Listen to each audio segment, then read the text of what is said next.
नमस्कार। देश और दुनिया की तमाम फटाफट खबरों में आपका स्वागत है। खबरों के लिए आपसे निवेदन कि यदि आपने हमारे चैनल को सब्सक्राइब नहीं किया है तो कृपया करके आपके अपने चैनल को सब्सक्राइब करना ना भूलें। आप सब्सक्राइब करते हैं तो हमें हिम्मत होती है सही और सच्ची खबरें आप तक पहुंचाने की। वरना मीडिया में किस तरह की खबरें आपको दिखाई जाती है यह आप भली भांति जानते हैं। उसका वीडियो बनवाया जाता है कि आप किसी की शोक सभा में या किसी के शोक में मिलने नहीं जा सकते हैं। जी हाँ, जो व्यक्ति राहुल गांधी का नाम लेते हुए मारा गया और उसको मारने वाले कह रहे थे कि हम बाबा के आदमी हैं, जो राहुल गांधी का नाम लेते हुए मारा गया उसको यदि मारने के बाद में पीड़ित परिवार से मिलने राहुल गांधी जाते हैं तो उसका वीडियो बनवाया जाता उसके परिवार का कि राहुल गांधी हमसे ना मिले। ये वीडियो किसने बनवाया? पूरे देश में आज मीडिया उस वीडियो की बात कर रही है, जबकि किसी के शोक संतप्त परिवार से मिलना क्या अपराध है, क्या मना है, यही अंतर आपको समझना है। तो यदि राहुल गांधी अगर यूपी में नहीं जा सकते तो क्या कर्नाटक में कोई कांग्रेस में सरकार में अगर किसी के यहाँ मृत्यु हो जाती है या कोई शोक सभा में कोई अगर दूसरे पार्टी का आदमी अगर जाता है तो क्या उसका वीडियो ये कहकर बनवाया जाए? क्या बंगाल में उस पीड़ित परिवार के महिलाओं से ये कहकर वीडियो बनवाया जाता कि यहाँ कोई दूसरा आदमी नहीं आए राजनीति करने? इसी अंतर को आपको समझना है और इसी मीडिया की चाल को आपको समझना है। तो राहुल गांधी ने रायबरेली मॉब लिंचिंग में मारे गए दलित हरिओम वाल्मीकि के परिवार से शुक्रवार को फतेहपुर में मुलाकात की। उन्होंने 25 मिनट तक माता पिता भाई और बहन से बातचीत की। बाहर निकलने पर उन्होंने कहा कि परिवार को घर में बंद कर रखा है, इन्हें डराया जा रहा है। उन्होंने कहा कि आज सुबह सरकार ने परिवार को मुझसे न मिलने की धमकी दी, जबरन वीडियो बनवाया, इसकी जानकारी परिवार ने मुझे दी। परिवार मुझसे मिले या न मिले यह जरूरी नहीं, बल्कि जरूरी यह है कि जो अपराधी है उनके खिलाफ एक्शन हो। आपको बता दें कि 2 अक्टूबर को फतेहपुर के हरिओम वाल्मीकि की रायबरेली में चोरी के शक में पीट कर हत्या कर दी गई थी, जब राहुल गांधी का उसने नाम लिया था और मारने वालों ने कहा था कि हम बाबा के आदमी है। 4 अक्टूबर को एक और वीडियो सामने आया जिसमें मार खाते हुए युवक राहुल गांधी का नाम लेता है। इस पर भीड़ में से एक शख्स कहता है कि यहाँ सब बाबा वाले हैं। तो कौन बाबा वाले, कौन राहुल गांधी? और यदि राहुल गांधी अगर उनसे मिलने जाते हैं तो उसके खिलाफ वीडियो बनवाया जाता है, यह आपको समझना है। छतरपुर में राज्य मंत्री दिलीप अहिरवार के काफिले में चल रहे फॉलो वाहन ने ई रिक्शा को टक्कर मार दी। ई रिक्शा चालक समेत 7 लोग घायल हो गए। एक बुजुर्ग के पैरों में गंभीर चोट आई। ग्वालियर के अस्पताल में उनकी सर्जरी हुई है। डॉक्टरों का कहना है कि एक पैर काटना पड़ेगा। हादसा गुरुवार शाम लवकुश नगर थाना इलाके के बसंतपुर तिराहे के पास हुआ। गुदोरा गांव के रहने वाले साहेब सिंह दिवाली के लिए सामान खरीद कर लवकुश नगर से अपने गाँव लौट रहे थे।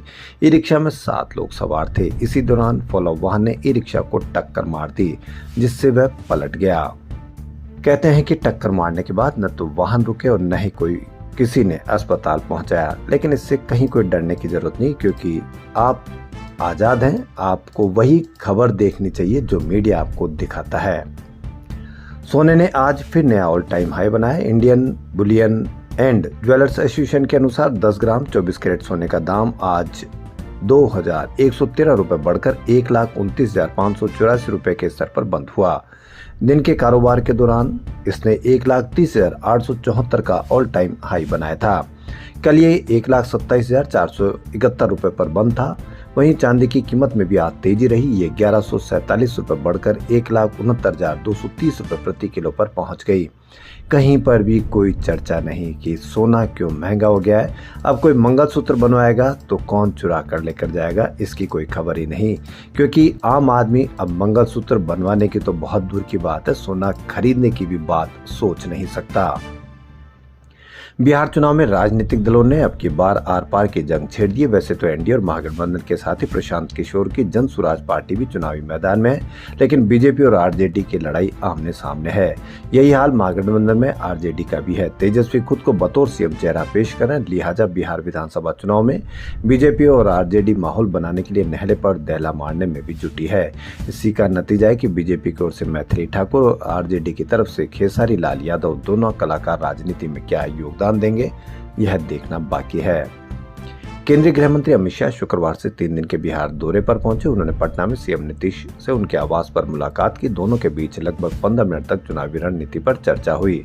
मुलाकात से पहले शाह ने कहा कि वर्तमान में एनडीए नीतीश कुमार के नेतृत्व में ही चुनाव लड़ रहा है। उन पर न सिर्फ बीजेपी बल्कि बिहार की जनता को भी पूरा भरोसा है, लेकिन एनडीए की जीत के बाद मुख्यमंत्री कौन होगा, इसका फैसला विधायक दल करेगा।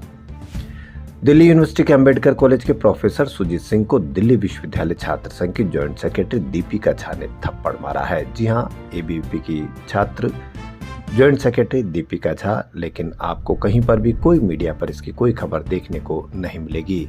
और यदि यही कहीं दूसरी जगह हो जाता तो पूरा मीडिया किस तरह से आपको कवर करके दिखाता, आपको लगता कि हर प्रोफेसर ने थप्पड़ खा ली है।